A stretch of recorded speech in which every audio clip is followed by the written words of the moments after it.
I'm going to go ahead and pray and get it started. I know people will be trickling in, but we'll go ahead and get started. Lord Jesus, thank you so much for the rain. My yard needs it.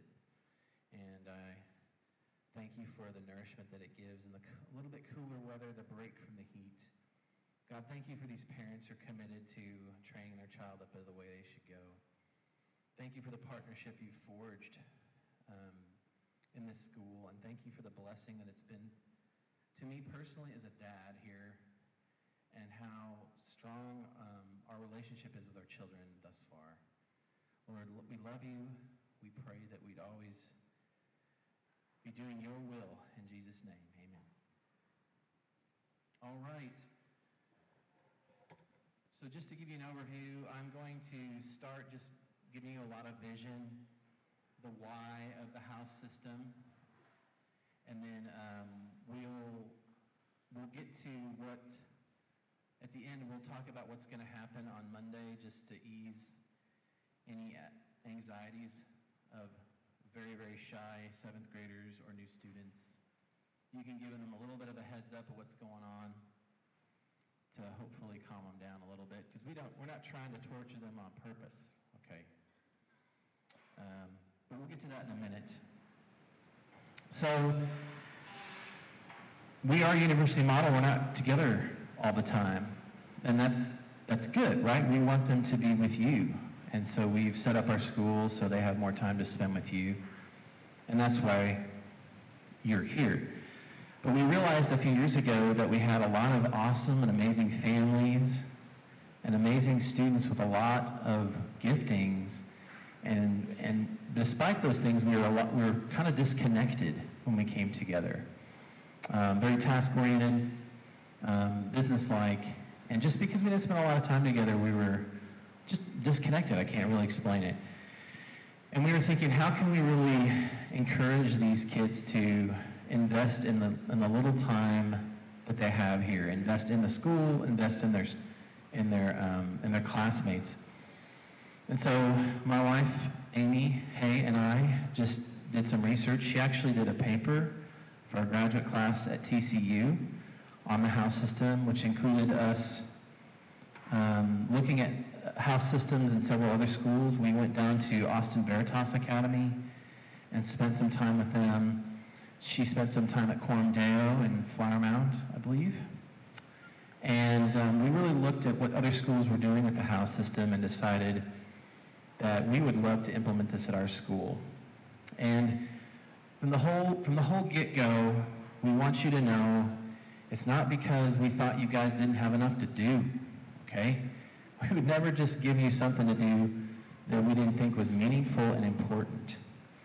So we brought this to our school, and the whole reason was that for it to be a means to an end, okay?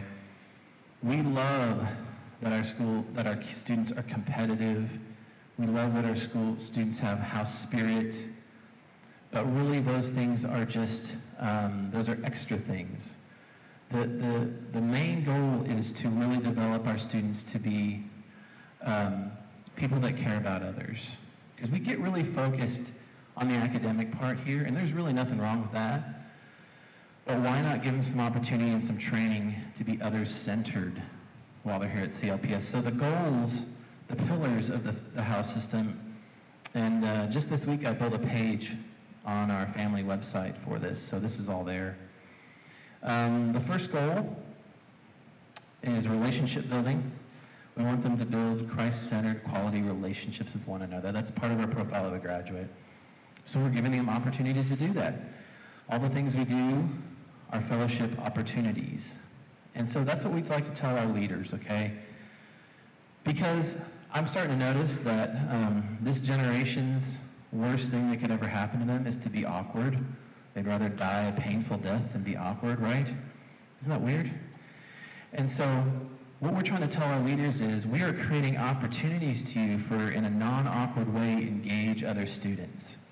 So on a normal day, it might be kind of weird if a senior were to go to ask if he can eat lunch with some 7th grade boys. Why? Why does he want to do that? Does he want to make fun of us? Does he want to bully us? Does he want to steal our food? I don't know. But when that guy is the president of their house and he's coming to really hang out with his house guys, that's not that weird, or not as weird. And so we're trying to make it easy for our leaders to invest. The second one is service. This is based on the great commandment by Jesus to love God and our neighbor. So we have community service coordinators in each house, and their job is to organize community service for their house.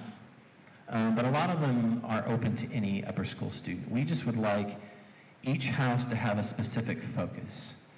Mueller House has really done a great job in that they've developed a relationship with Trail Lake Nursing and Rehab, which is just right next door. And so they all last year, and they will do it again this year, they go over and read and spend time with the residents over there at Trail Lake Nursing. And that's just the thing they do, right? And so we're getting these houses to really kind of have a community service niche, if you will. Like Mueller House, we go and serve there's other things they do.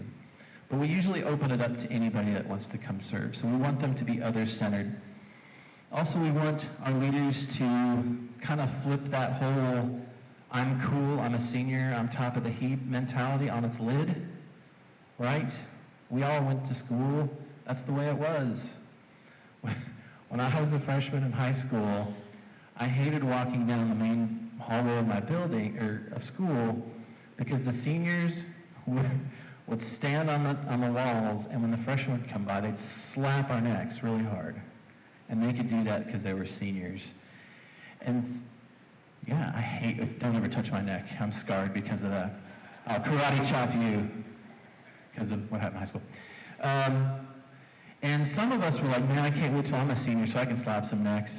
And I always be like, I would never do that to another person. I hate it so much. So even in a Christian school, some of those things tend to creep in, like I'm top of the heap, I'm senior. Obviously nobody's slapping necks around here, but just the mentality that I'm something because I'm the oldest and all that. We're really trying to help our seniors and our upperclassmen to model Jesus' life.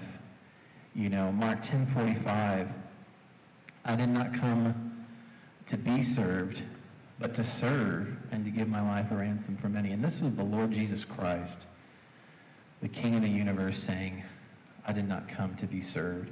And so we're really trying to, anytime we're with our leaders, just be like, all right, are we others-centered? Who are we looking to encourage? Are we giving up our rights, I guess, as a senior or an upperclassman to defer to our younger brothers and sisters? Because they will do what they see you do. If they see you slapping necks in the main hall, obviously not, they will do that when they're seniors. But if they see you being others-centered, they see you caring about other people, they will do that too. They will model you. And then the third thing is student leadership. There's ample opportunities for service to the school and fulfillment of duties of their offices. We have high expectations of our leaders, and we ask them to think and plan events, ministries, and traditions that increase the value of our school community.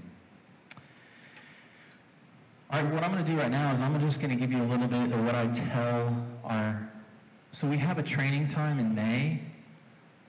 So like at the beginning of May, we elect the new officers for the next year. And we take a whole day in May and we train them. And we plan a lot of things. So I'm just going to tell you what I tell them so you know what they're hearing. Okay, you know what the expectations are. I come to them and I say, look guys, God has given you a ministry and it is your house. Those are your people. You are the shepherd, okay? Are you going to make mistakes? Of course you are. But we're here. We're the safety net, okay? Now is the time to make those mistakes when the costs are low, right? When you are a dad and you've got a full-time job and kids, or a mom, the stakes are much higher, and you may not have that safety net. So just serve with all your might and do your best now, and if you mess up, we'll take care of it, because you need that experience. You can't read this stuff from a book. You have to experience it. So I tell them, spend the time in the Word. Your ministry, guys, will be coming out of the overflow of your personal walk with the Lord. If you're not spending time with God, how can you expect to be worth anything to other people? And then I showed them James 4:14, when your life is but a vapor here one moment, gone the next. If you think about a cold day when you breathe out, that is what your life is like in the scope of eternity. And we don't have a lot of time. We can't be dinking around. And even though they're young and they seemingly have a long life ahead of them, why wait until some unforeseen point in the future to start doing stuff? And, a lot of them will be like, well, we're super busy, we're busy. Hey, newsflash, kids. You're the least busy you'll ever be, okay? This is kind of funny and sad at the same time, but I feel like every day I'm the busiest I've ever been. And I just keep getting busier and busier, right? So how are we to fulfill the Great Commission and the Great Commandment when we're up to our eyeballs and things to do? We can't create more time. We have to be efficient and intentional about the time we already have. And so that's what I'm telling them. I'm like, you guys are looking at me like, how am I going to do all this? I'm taking AP. I'm trying to apply for colleges. I'm going college visits. I play basketball. I play volleyball. I've got a full 8 hours of homework on Tuesday and Thursday, And I just try to encourage them, guys, you're not going to find extra time. You have to be intentional with the time you already have.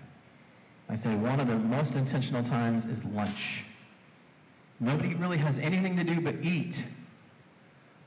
And you do that 3 times a week for 30 minutes. Guys, please take advantage of your lunches, okay? I'm not asking you to give up your lunch. I'm just asking you to be intentional with half your lunch, or maybe 1 lunch a week. You just purpose. Wednesdays, I'm not going to sit with my friends. I'm going to go to the 7th grade table or something like that, okay? You have to be more intentional with the time you already have. You're not going to find extra time to fit in ministry. You've got to minister with the time that God has already given you. I also challenge them to leave a legacy at CLPS. In other words, you can have an influence. I say, guys, you can have an influence here long after you've graduated. How? Well, it's through the model that the scriptures talk about through discipleship. Now, we're not asking our leaders to disciple students, but they're mentoring them little by little in little ways, and they can leave a legacy. These leaders, as they set examples, the leaders coming up after them will follow those examples, and they will continue to go on and on and on and on and on. Okay? By your life, by your example, by your devotion to the Lord, you can leave a legacy that continues on long after you're gone. One of the guys in my life that has, mentored me a great deal, he passed away in 1955. Dawson Trotman, founder of the Navigators, he drowned while saving 2 people from drowning. And that man, through his recordings, through his books, and through the people he trained, have influenced my life greatly. So you have Dawson Trotman, who passed away. He trained a couple guys. Thank you. And the spiritual lineage goes down to this guy named Max Barnett. Max Barnett trained John Kelsey, and John Kelsey met me when I was 24 years old at Glorietta and started to train me. So Dawson Trotman's influence has gone on for years and will continue to go on for years, even though the Lord took him in 1955. So leave a legacy here. How are you going to leave your mark for the glory of God? Again, we just reinforce that the house is their ministries. The Great Commission says, go and make disciples, but really the translation is actually, as you are going, make disciples. So as you are going to class, as you are going to lunch, as you are going to practice, how can you make disciples? How can you share Christ's love? How can you include somebody? And I beat the drum really hard with him. I'm like, guys, the smallest things in the world can be so meaningful to a younger student. Things that you don't even think make any difference can make all the world a difference to that 7th grader who is super shy, intimidated, low man on the totem. Maybe they came from another school where they got bullied like crazy from the older students. A smile, a hey, how you doing? That's everything. So I'm trying to really encourage them to take advantage of those things. Then I go over the expectations. So here are the expectations for our house leaders.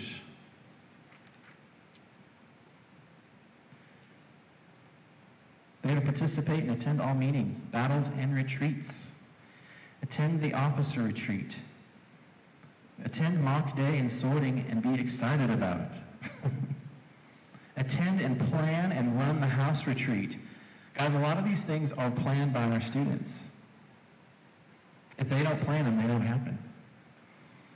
Attend homecoming events. Show enthusiasm for house initiatives. Serve as a godly example to follow. Maintain good relationships with house members and other students. Take initiative for the success of your house. Delegate responsibility. Ask for help when you need it. Encourage your house members often. Serve rather than be served. And some of the things we're challenging them to specifically is be the first to clean up after lunch. Treat others with kindness. Remember, if you want the people that you're following you to bleed, you need to hemorrhage. Okay? That is just the truth. So we have a house leader here. His name's Grayson Winchester. And I thought it'd be really cool if he just came up and gave a quick testimony. He's the Elliott House president this year. And she is the advisor. For those of you who are new, I'm sorry I missed a couple of the details. We have Elliott, Mueller, Taylor, and Tin Boom House. Your students have already been sorted, but it's a secret until Monday, and we'll talk a little bit more about that when Grayson is done. All right, my name's Grayson. I'm a senior here at CLPS. I promise we don't slap your freshmen on the necks. That's not what we do. But let's see, I came to CLPS in 5th grade, and then the house system began in the 2nd semester of my 8th grade year, and we kind of had a council there and just of students kind of ready to get this house system ready and going. And something that's interesting about CLPS that's different from all other schools, and if you're a new parent, you'll come to see this in a little bit, is because of the small culture, your students will be able to make friends with people who are younger than them and people who are older than them, seniors and 7th graders. And so for me, it was when I was in 8th grade, our house president, when we first started out, he had a lot of enthusiasm. We had a little bit of we had a little bit of similarities and just interests, and so we kind of hit it off there. And that's where a lot of the enthusiasm started to build. Excuse me. And so how that changed the culture for CLPS as a whole is it more enhanced this small school family and put that into smaller groups so that we could grow in more as a community, and then be able to create intentional opportunities for us to be able to visit with the 12th graders and visit with the 7th graders. So kind of like what Mr. Hay was describing. But it all comes from the intentionality of the students. And so that's what you really see from year to year, is the more that even the 7th graders make intentional efforts to talk to the older kids, and some of these older kids who might not be comfortable with talking to the younger kids, you just see these bars cross. So extroverted, introverted, introverted, extroverted, and all across the bar. And what I've seen from just being here at the start of the house system is just this small culture just completely being overturned into a lot of enthusiasm about our school. I mean, there's always going to be negativity from students who just are not with the game, but just striving to make it a fun culture and go just out of their mind. Something that I've always learned whenever I'm leading small groups at a church VBS or something is the more crazy you are, the more crazy on top of like just out of the world that you can stay above the kids. They're going to be like about 3/4, half that level. So the crazier I am, I mean, we've gotten into some pretty crazy chants and stuff, and then that just like increases our house enthusiasm by 10 levels. And so it's a lot of fun. on that spectrum. And then as far as the leadership goes, I love leadership positions. Ever since the house system came into play, I was like, I want to roll. Of course, I couldn't be president then because they put a limit on it, but I would have if I was in. And for me, that's grown me personally. That's given me the opportunity to go out on Fridays and lead a game. And I'm better at being able to communicate with people and communicating an idea and any rules of a game and stuff like that. So when you have a student that's gone into the Baron role, which is where they're going to be leading and organizing house battles, that is going to really grow them in being able to take a group of people, take control of a situation, and turn that into an effective outcome. And in the end, it's not about who wins, but it's really about everybody having fun. So I held the position of a Baron 2 years, and every time that people walked away from a battle and they were like, that was a lot of fun, that was a win. And so there were some battles that it would be really competitive, and then there'd be one winner, and then people would just kind of go back to class, and I'd be like, all right, we're not going to do that again. But then, let's see, I held community service, and now I'm president for Elliott House. And as far as outside of school, the leadership positions have really kind of grown me in this small community to be able to be able to communicate with smaller groups so I can take that outside. And it helped me get an internship with my church and in a program where I was going to have to be helping lead a program. So that turned around, and that was just a direct turnaround for that program. And then let's see, what was that? Third. Yes, interacting. Okay, here's another thing. Before the house system, we did not have a lot of group gatherings outside or really inside of school. And that's what the house system has really created and focused on. For example, last year, some senior girls put together a Bible study for the girls, and they had this, I think it's in sororities and colleges today, little sister, big sister stuff, and that was a big hit. And what that did was, first of all, it connected that gap between the 12th graders and the 7th graders, or 8 to 10. And second of all, it created, we had that kind of spiritual connection. But then there was definitely some spiritual growth seen, and we had a mentorship program through that Bible study. So this year, one of my goals is to create the same thing with the guys, probably in a different format, but we're going to do it, and we're going to make it happen. And that's kind of the next step for the house system to kind of see this community grow. And I think that's basically got it covered. Thank you. Thanks, Grayson.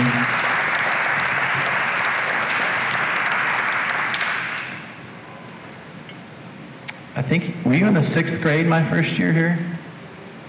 Do you remember that? That was fun. Hey, I was just telling somebody today about when we did our Ballad of the Alamo. Remember that?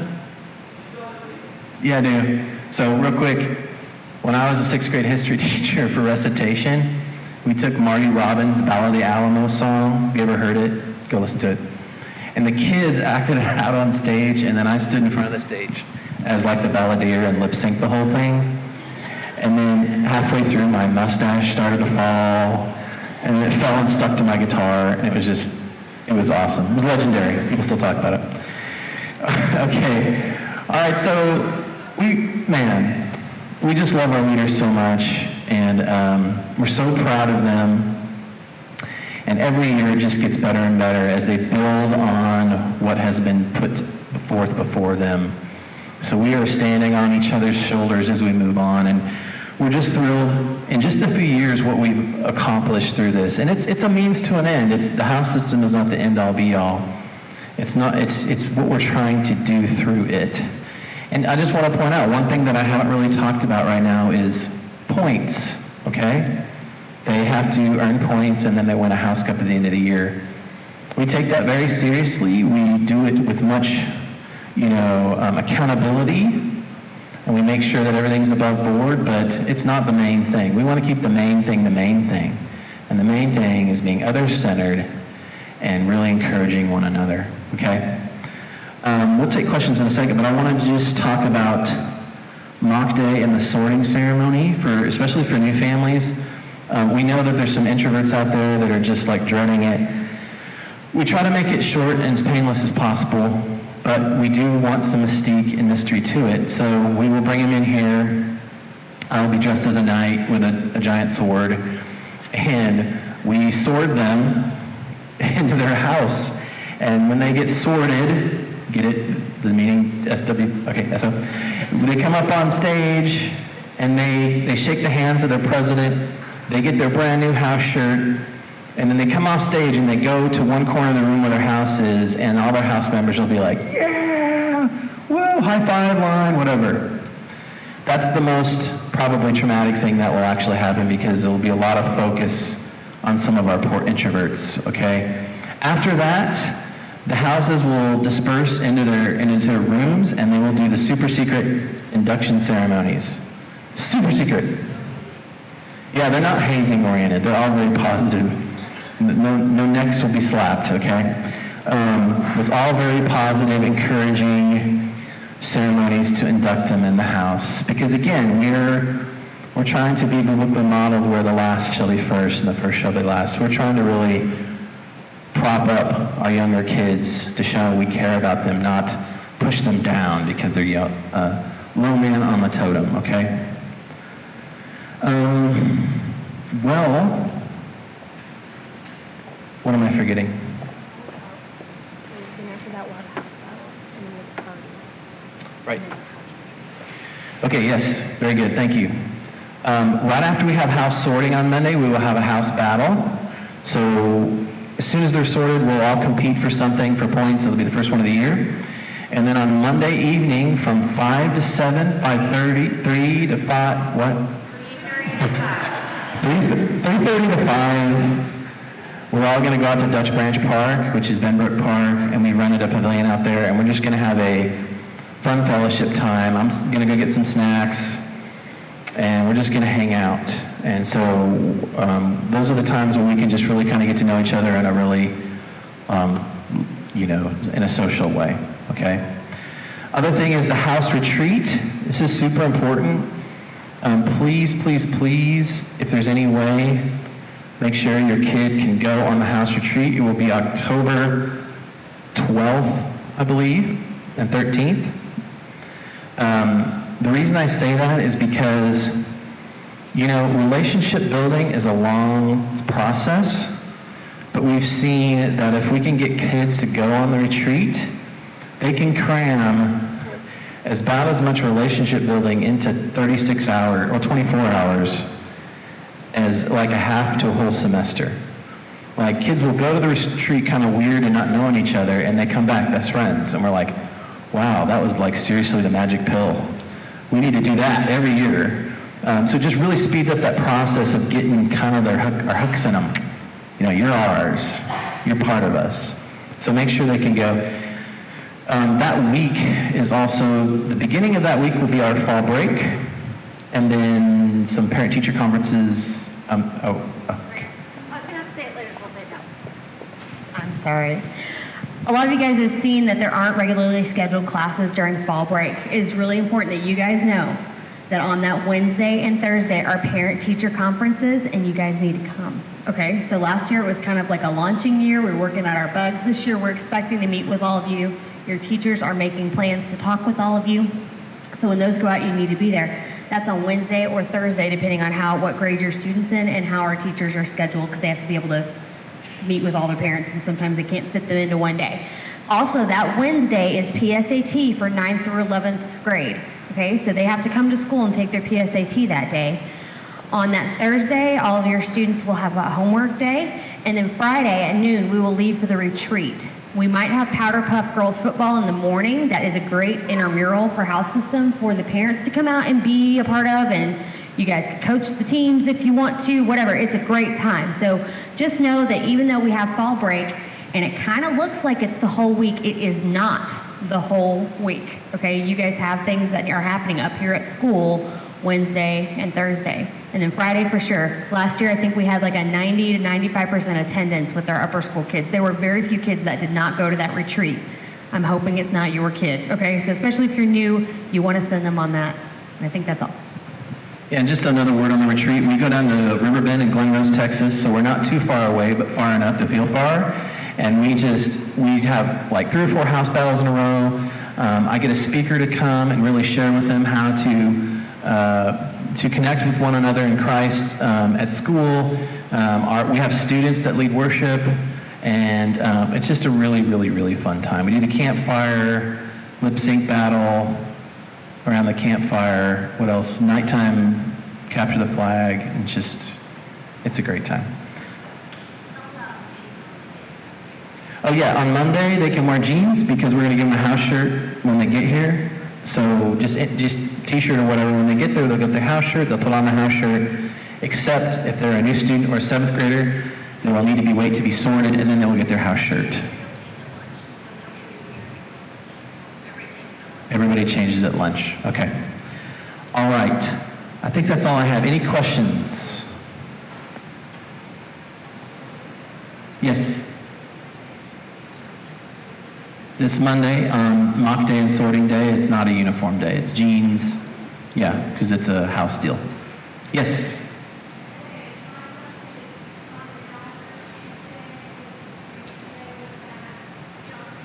You don't have to be here for that. That's just kind of our thing. We're putting the books all in the classroom, so they'll be there on Wednesday when the kids get there. That doesn't involve you. Yeah. Yes. I'm sorry? Oh, I got president, vice president, community service coordinator, historian, baron, and chaplain. Baron is the games person. The other ones are kind of self-explanatory. Historian is supposed to just kind of keep record of all the things that are going on in the house. And also, we want them to be over the house webpage and house social media.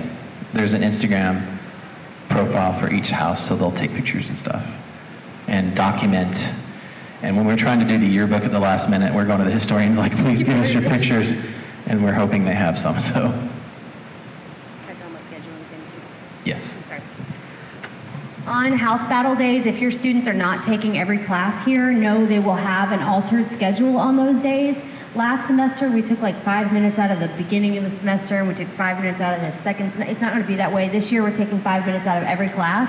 So just know if your student is not arriving at first period, or they have a weird break in the middle of their day, that they do have an altered schedule, and their classes are going to start probably earlier, and they're going to be late to class if they don't follow the house schedule, but it will be the same every day. When we put a house battle on the CLPS calendar, which you guys should be connected to through our website, or if you want me to put you in the calendar where you can upload it on your phone, I can help you do that. There's a tutorial online for that as well.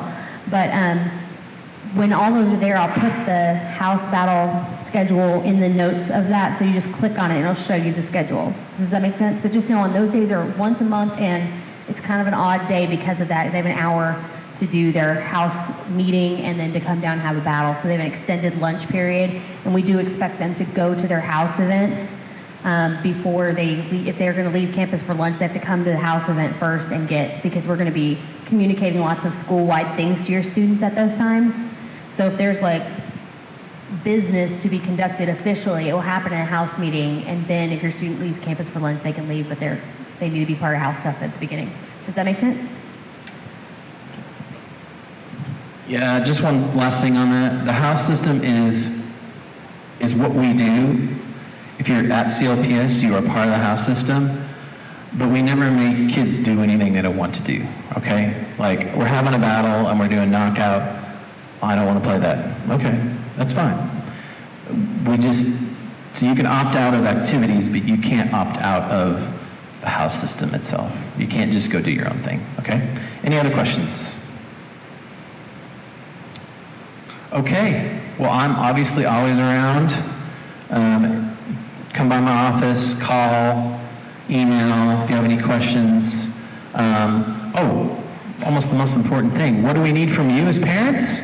Enthusiasm, okay? Also, we need your ideas. If you want to plan little parties for your house, at your house, that is awesome. Please do. Fellowships, I don't even know what. Let's talk.